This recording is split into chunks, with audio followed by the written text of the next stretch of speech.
5 नवंबर को देव दीपावली है। कार्तिक पूर्णिमा को ये देव दीपावली मनाई जाती है और इस देव दीपावली की हमारे यहाँ शास्त्रों में बड़ी महिमा बताई गई है सज्जनों। इस कार्तिक पूर्णिमा को हम सभी लोग कई नामों से जानते हैं। इस कार्तिक पूर्णिमा को हम सभी लोग त्रिपुरारी पूर्णिमा भी कहते हैं और इसे देव दीपावली के भी नाम से हम लोग जानते हैं, क्योंकि इस दिन सारे देवता धरती पर उतर के आते हैं, भगवान शिव का पूजन करते हैं और दीप जला करके दीपदान देवता भी करते हैं। अब आप इसी से समझ गए होंगे कि इस देव दीपावली की कितनी महिमा है कि सारे देवता धरती पर उतर के आते हैं और स्वयं से दीप जला करके दीपावली मनाते हैं। इस कार्तिक पूर्णिमा को हम सभी लोग त्रिपुरारी पूर्णिमा भी कहते हैं। त्रिपुरारी पूर्णिमा के पीछे कथा ऐसी है, एक बार त्रिपुरासुर नाम के 3 भाई हुए। तीनों ने ब्रह्मा जी की तपस्या की, ब्रह्मा जी से वरदान मांगा कि प्रभु हमें 3 नगर चाहिए, एक नगर सोने का हो, एक नगर चांदी का हो और एक नगर लोहे का हो, और हमें हर कोई न मार पाए। हमें मारने का सामर्थ्य उसी के पास हो जो एक बाण में हमारे तीनों पुरों को जला करके नष्ट करने का सामर्थ्य रखता हो। वरदान तो कई मांगे, मैंने कई बार शिव महापुराण में इसकी चर्चा की है। आप शिव महापुराण की कथा में जाकर त्रिपुरासुर की कथा विस्तार से श्रवण कर सकते हैं। त्रिपुरासुर ने अनेक वरदान मांगे, त्रिपुरासुर का पाप बढ़ गया। इन दिनों भगवान विष्णु 4 महीने के लिए विश्राम में थे, देवसैनी से देव उठनी तक। और कहते जब देव उठनी को भगवान विष्णु उठे तो सारे देवताओं ने प्रार्थना किया कि प्रभु आप इस त्रिपुरासुर का वध करिए। भगवान विष्णु ने कहा कि इस त्रिपुरासुर का वध केवल महादेव कर सकते हैं। सारे देवताओं ने प्रार्थना किया महादेव से और महादेव ने एक ही बाण में त्रिपुरासुर के 3 नगर को जला करके नष्ट किया और त्रिपुरासुर का वध किया। इसी दिन त्रिपुरासुर का वध हुआ था, इसलिए कार्तिक पूर्णिमा को हम सभी लोग त्रिपुरारी पूर्णिमा के नाम से भी जानते हैं। जब त्रिपुरासुर का वध हो गया तो सारे देवता बड़े ही प्रसन्न हुए और स्वयं भगवान विष्णु लक्ष्मी जी के साथ सारे देवताओं के साथ उतर करके काशी जी में पधारे, क्योंकि काशी जी में भगवान शंकर सदैव रहते हैं और भगवान शंकर का सबसे पवित्र स्थान अगर कोई है तो वो काशी जी हैं सज्जनों। गंगा तरंग रमणीय जटा कलापम गौरी निरंतर विभूषित वाम भागम नारायण प्रिय मनंग मदापहारम वाराणसीम पुरपतिम भज विश्वनाथम। सारे देवता इस कार्तिक पूर्णिमा को देवलोक से उतर करके काशी जी पधारे और काशी जी में आकर के सबने गंगा स्नान किया, सबने दीप जलाकर दीपदान किया और शिव जी और माता पार्वती का विधि विधान के साथ में पूजन किया था। तब से कार्तिक पूर्णिमा की विशेष महिमा बढ़ गई और देवताओं ने दीप जला करके पूजन किया, दीपदान किया, इसलिए इसे देव दीपावली के भी नाम से जानते हैं सज्जनों। सारे देवताओं ने भगवान शंकर का पूजन किया और तब से हमारे काशी जी में देव दीपावली की बड़ी महिमा है। वैसे तो बहुत से जगहों पर ये देव दीपावली मनाई जाती है, पर उसमें सबसे प्रमुख स्थान जो है वो काशी जी हैं सज्जनों। सारे देवता इसी काशी जी में आए थे और आज भी ध्यान से सुनिएगा, आज भी देश विदेश से लोग काशी जी आते हैं और इस कार्तिक पूर्णिमा के दिन काशी में भ्रमण करते हैं, काशी का दर्शन करते हैं और काशी में आकर के दीपदान करते हैं। काशी में इस दिन दर्शन पूजन दीपदान की बड़ी महिमा है सज्जनों। जैसे दीपावली का उत्सव मनाते हैं ना, ऐसे ही काशी जी में देव दीपावली का भी उत्सव मनाया जाता है। घाटों को सजाया जाता है, असंख्य दीप जलाए जाते हैं, चारों ओर जगमग होता है। आहा, इस दिन काशी के घाटों का तो कहना ही क्या है। अगर दर्शन करना है, भ्रमण करना है तो आप काशी में देव दीपावली के शाम को भ्रमण करिए। चारों ओर जगमग होता है, आनंद रहता है सज्जनों। और अगर संभव हो तो इस देव दीपावली पर आप एक कार्य अवश्य कर लीजिए। अगर आपको तुलसी की सूखी हुई कोई लकड़ी मिल जाए तो आप उस लकड़ी में थोड़ी सी बाती लगा करके, थोड़ा सा घी लगा करके, एक मिट्टी के दिए में उसे सजा करके भगवान विष्णु के सामने प्रज्वलित अवश्य कर लीजिए। क्योंकि ये कार्तिक पूर्णिमा है और कार्तिक के महीने में वैसे भी दीपदान की बड़ी महिमा है। तो अगर कार्तिक के पूर्णिमा के दिन आप सूखी हुई तुलसी की लकड़ी में रुई लगा करके, उसमें घी लगा करके, मिट्टी के दिए में उसे लगा करके अगर आप उस दिए को भगवान विष्णु के सामने प्रज्वलित करते हैं तो भगवान विष्णु इससे अति प्रसन्न हो जाते हैं और जीव की सारी मनोकामना भगवान विष्णु पूर्ण करते हैं। तो देव दीपावली के दिन भगवान विष्णु के सामने सूखी हुई तुलसी की लकड़ी में आप रुई लगा करके दिया अवश्य जलाएं। इस एक दिए को जलाने से, इस एक दीपदान से आपको हजारों दीपदान का फल प्राप्त होने वाला है। तो आप सभी लोग 5 नवंबर को भगवान विष्णु के सामने इस प्रकार से दीपदान अवश्य करें। इस दिन स्नान और दान की बड़ी महिमा है। 5 नवंबर को स्नान की और दान की बड़ी महिमा है। 5 नवंबर को आप सभी को करना क्या है? ब्रह्म मुहूर्त में उठिए और ब्रह्म मुहूर्त में स्नान करिए। कार्तिक पूर्णिमा के दिन ब्रह्म मुहूर्त में स्नान करने की बड़ी महिमा है। कब आपको स्नान करना है ब्रह्म मुहूर्त में? भोर की बेला में 4:52 से लेकर के 5:44 के बीच में आप स्नान कर लीजिए। सुबह में स्नान करने के बाद तुलसी माँ का पूजन करिए, तुलसी माँ में जल अर्पित करिए, ठाकुर जी का पूजन करिए और इस प्रकार से कार्तिक पूर्णिमा का आप आरंभ करिए। शाम के समय आपको दीपदान करना है। दीपदान कैसे करेंगे? यदि कोई सरोवर हो, नदी हो तो आप वहाँ जाएं और जा कर के वहाँ दीपदान करें। दीपदान का जो समय है वो सायं 5:15 से सायं 7:50 के बीच में आप सभी लोगों को दीपदान करना है।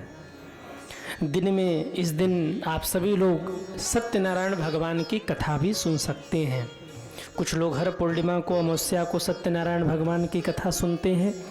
तो जो लोग सत्यनारायण भगवान की कथा सुनते हैं वो सत्यनारायण भगवान की कथा भी दिन में सुने। साथ ही में जो लोग हवन करते हैं या नहीं भी करते हैं तो आप सभी लोग इस कार्तिक पूर्णिमा को अपने घर में हवन भी आप कर सकते हैं। सत्यनारायण भगवान की कथा सुनिए, पर इसके साथ में आप एक बात का और ध्यान रखिएगा। अगर संभव हो तो गमले में तुलसी माँ हो, आप तुलसी माँ को वहाँ रखिए ले जा कर के जहाँ आप सत्यनारायण भगवान की कथा सुन रहे हों। ये तुलसी माँ साक्षी के रूप में रहेंगी। एक तो कार्तिक का महीना, दूसरे पूर्णिमा, तीसरे सत्यनारायण भगवान की कथा आप सुन रहे हैं और चौथे अगर तुलसी माँ भी वहाँ विराजमान हो गई तो वहाँ कहना ही क्या है सज्जनों। तो तुलसी माँ को वहाँ विराजमान कराएं। कुछ लोग इस दिन पीपल का भी पूजन करते हैं, आंवला का भी पूजन करते हैं, तो वो सब भी अपने आप में सर्वश्रेष्ठ है, उसकी भी एक अलग महिमा है सज्जनों। ये सब आप अपने व्यवस्थाओं के अनुरूप कर सकते हैं। 5 नवंबर को मूल रूप से आपको भोर में स्नान करना है 4:52 से 5:44 के बीच में। दिन में आपको तुलसी माँ का पूजन आदि करना है और शाम के समय आपको दीपदान करना है 5:15 से लेकर 7:50 के बीच में। ये समय बिल्कुल आप ध्यान रखिए। कोई जलाशय हो, नदी हो, उसके पास आप जाइए और दीपदान करिए। यदि आप 1 महीने तक कार्तिक के महीने में स्नान न कर पाए हों, दीपदान न कर पाए हों, तो आप कुछ काम ये कर लीजिए जो मैं बता रहा हूँ। 1 महीने भोर में स्नान और दीपदान का फल मात्र आपको 1 दिन कार्तिक पूर्णिमा को ही प्राप्त होने वाली है। करना क्या है? ब्रह्म मुहूर्त में उठिए, स्नान करिए, तुलसी माँ का पूजन करिए, कुछ दान का संकल्प लीजिए। अगर संभव हो तो कार्तिक पूर्णिमा को व्रत भी रह सकते हैं आप। और इसके बाद भगवान का पूजन करें। शाम के समय दीपदान करें। तुलसी माँ के चारों तरफ आप चौक बना लें, तुलसी माँ का पूजन करें, दीप जलाएं, धूप जलाएं, कुछ प्रसाद अर्पित करें तुलसी माँ को, और फिर 7 परिक्रमा कर करके तुलसी माँ की आरती कर दीजिए। आप अगर हो सके तो गौ माता का भी पूजन आप इस दिन कर सकते हैं। सत्यनारायण भगवान की कथा सुने, और अगर हो सके तो हवन भी आप कर सकते हैं। यदि इस प्रकार से आप नियम पूर्वक स्नान, दान और दीप दान करते हैं, भगवान का पूजन करते हैं, तुलसी माँ का पूजन करते हैं, तो जो फल आपको 1 महीने तुलसी पूजन से मिला, जो फल आपको 1 महीने तक दीपदान से मिला, वो फल केवल आपको 1 दिन यानी कार्तिक पूर्णिमा को ये सब करने से प्राप्त हो जाएगा। अब जिन्होंने 1 महीने तक व्रत किया वो कहेंगे कि गुरुजी हमने तो बेकार ही व्रत किया, हम 1 ही दिन का व्रत कर लेते। नहीं, ऐसा नहीं है। जिन्होंने 1 महीने तक दीपदान किया, तुलसी माँ का पूजन किया, उनका व्यर्थ नहीं जाने वाला है, उनको भी फल मिलने वाला है। और जो कार्तिक पूर्णिमा को स्नान पूजन करेंगे, दान करेंगे, सत्कर्म करेंगे, दीपदान करेंगे, उनको भी फल मिलने वाला है। सज्जनों, आपको किसी भी भ्रम में नहीं रहना है कि हम 1 महीने तक पूजन नहीं कर पाएँ, तो आपको किसी भी प्रकार भ्रम में नहीं रहना है कि हमने 1 महीने तक क्यों पूजन किया, हम कार्तिक पूर्णिमा का ही पूजन कर लेते। मैं उनके लिए कह रहा हूँ जो 1 महीने तक कार्तिक के नियमों का पालन नहीं कर सके, ब्रह्म मुहूर्त में उठकर स्नान नहीं कर पाए, दीपदान नहीं कर पाए, वो कार्तिक पूर्णिमा को कर लें तो सारा फल उन्हें प्राप्त हो जाएगा। सज्जनों, तुलसी माँ के सामने दीप जलाएं। और एक बात और मैं कह दूं, कार्तिक के महीने में दीपदान की बड़ी महिमा है। हम कई बार कह चुके हैं। चतुर्दशी और पूर्णिमा, वैसे तो एकादशी से लेकर पूर्णिमा तक अनेक नियम बताए गए हैं, पर अब समय केवल 2 दिन का हम सभी के बीच में बचा है, चतुर्दशी और पूर्णिमा। तो मैं निवेदन करूं, चतुर्दशी को, कार्तिक माह के कृष्ण पक्ष के चतुर्दशी को हम सभी लोग बैकुंठ चतुर्दशी के नाम से जानते हैं। अगर गंगा जी और यमुना जी मिल जाएं तो वहां जाकर के आप दीपदान करें बैकुंठ चतुर्दशी और कार्तिक पूर्णिमा के दिन। और गंगा जी, यमुना जी अगर नहीं मिल रही हैं तो आप मंदिर में तुलसी माँ के वृक्ष के नीचे, आंवले के वृक्ष के नीचे, घर के बाहर, आप वहाँ भी दीपदान कर सकते हैं। क्या महिमा है बैकुंठ चतुर्दशी और कार्तिक पूर्णिमा को दीपदान की। एक बार नारद जी ने प्रभु से कहा कि प्रभु, आप भक्त वत्सल कहलाते हैं, पर जो आपके भक्त हैं वो दान, सत्कर्म, धर्म करते हैं, तब जाकर के वो आपके बैकुंठ में आ सकते हैं। प्रभु, आप भक्त वत्सल हैं, कम से कम कोई एक ऐसी बात बताइए, कोई एक ऐसी सरल विधि बताइए जिससे आपके भक्त सहज भाव में ही आपके बैकुंठ आ सकें, उन्हें आपकी प्राप्ति हो सके। तब भगवान विष्णु ने कहा था कि नारद, कार्तिक मास में पड़ने वाली चतुर्दशी और पूर्णिमा को, कार्तिक मास के शुक्ल पक्ष की चतुर्दशी और पूर्णिमा को, वैसे तो एकादशी से पूर्णिमा की महिमा है, पर मैं केवल 2 दिन की बात आपको बता रहा हूँ। कार्तिक मास के शुक्ल पक्ष की चतुर्दशी और पूर्णिमा को जो भी दीपदान कर ले, ब्रह्म मुहूर्त में स्नान कर ले, तुलसी का पूजन कर ले, वो निश्चित ही बिना रोक टोक के मेरे धाम बैकुंठ आता है, उसे कोई रोक नहीं सकता। इसीलिए इसे बैकुंठ चतुर्दशी भी कहते हैं सज्जनों। इसलिए 2 दिन केवल आपके बीच में बचा है, बैकुंठ चतुर्दशी और कार्तिक पूर्णिमा। इन दोनों ही दिन ब्रह्म मुहूर्त में आप उठकर स्नान करिए, तुलसी माँ का पूजन करिए और दीप जलाइए, दीपदान करिए, इससे आपका कल्याण होगा।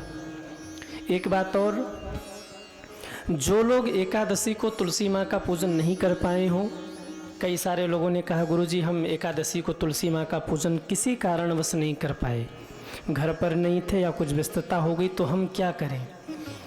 तो मैंने पहले भी बताया है कि जो एकादशी के दिन तुलसी माँ का पूजन नहीं कर पाए हैं, वो एकादशी से पूर्णिमा तक, कार्तिक के देव उठनी एकादशी से पूर्णिमा तक 4-5 दिन का, जो 5 दिन का ये समय मिला है, जो लोग एकादशी को तुलसी माँ का पूजन नहीं कर पाए हैं, वो देव उठनी एकादशी से लेकर कार्तिक पूर्णिमा तक किसी भी दिन आप तुलसी माँ का पूजन।